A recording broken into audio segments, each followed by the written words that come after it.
बता दें कि राष्ट्रीय स्वयंसेवक संघ के सरसंघचालक परम पूजनीय डॉक्टर मोहन भागवत जी के ब्रजभूमि वृंदावन प्रवास के दौरान हिंदू राष्ट्र को लेकर मांग एक बार फिर से चर्चा में आ गई।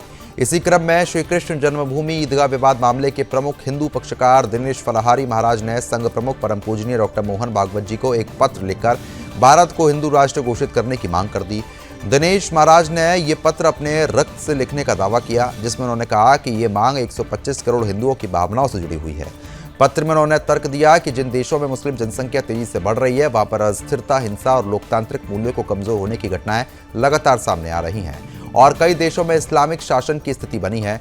फलाहारी महाराज ने कहा कि भारत सनातन हिंदुओं का एकमात्र देश है, इसलिए इसे हिंदू राष्ट्र बनाया जाना चाहिए। उन्होंने आशंका जताई है कि यदि समय रहते राष्ट्र की घोषणा नहीं हुई तो आने वाले 20 वर्षों में भारत में जनसांख्यिकी संतुलन बिगड़ सकता है और बदल सकता है, जिससे हिंदू समाज अल्पसंख्यक स्थिति में पहुंच सकता है। पत्र में उन्होंने ये भी कहा कि हिंदू राष्ट्र बनाने से जनसंख्या नियंत्रण कानून, गौ हत्या निषेध, मठ मंदिरों का संरक्षण और सांस्कृतिक मूल्यों की रक्षा जैसे मुद्दों को प्रभावी ढंग से लागू किया जाएगा।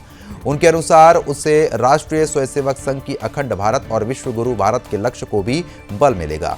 दिनेश फलाहारी महाराज के इस पत्र का समर्थन कई साधु और महात्माओं ने कर दिया। समर्थन करने वालों में महामंडलेश्वर रामदास महाराज, कुंज बिहारी पीठाधीश्वर, इंदुलेख मधुसूदन दास महाराज, अतुल कृष्ण दास महाराज और अनमोल दास महाराज शामिल हैं। हालांकि इस पत्र में आरएसएस या संघ प्रमुख मोहन भागवत जी की ओर से कोई आधिकारिक प्रतिक्रिया अभी तक सामने नहीं आई है।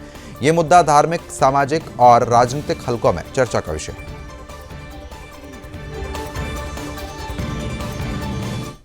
परम आदरणीय मोहन भागवत जी को अपने खून से पत्र लिखा है और मांग की है कि 80% आबादी वाले हमारे भारत को हिंदू राष्ट्र बनाया जाए, क्योंकि आप 1925 से संघर्ष कर रहे हैं इस देश के लिए। यदि आरएसएस ना होता तो इस देश के न जाने कितने टुकड़े हो गए होते।